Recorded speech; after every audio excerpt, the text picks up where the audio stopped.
There's a lot of downstream effects of what it can mean to lose glaciers in this atmosphere. What are some of those downstream effects that could affect wildlife and water levels, etc.?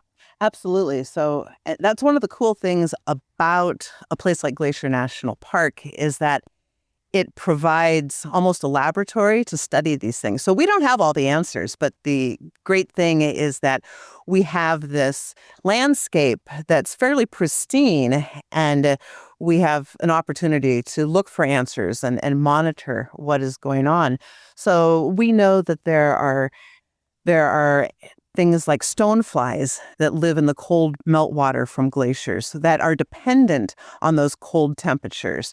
Then there are fish that are dependent on the aquatic insects, that all of those things can be affected if we lose the glaciers, if we lose the source of year-round cold water up there.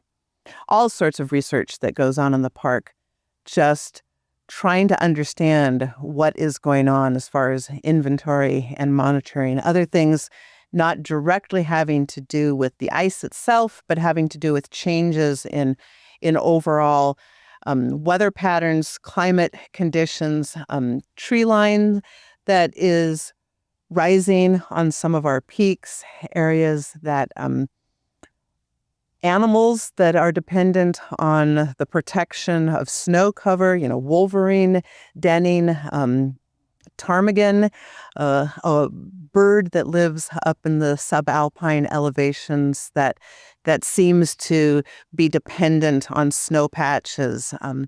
Pikas, pike is one of my favorite animals. They go cheep, a little ball of fur. But those pikas that live in the high elevations are really dependent on having shelter in places where they aren't exposed to warmer temperatures. So exciting that Glacier does provide an opportunity to study and learn about those things.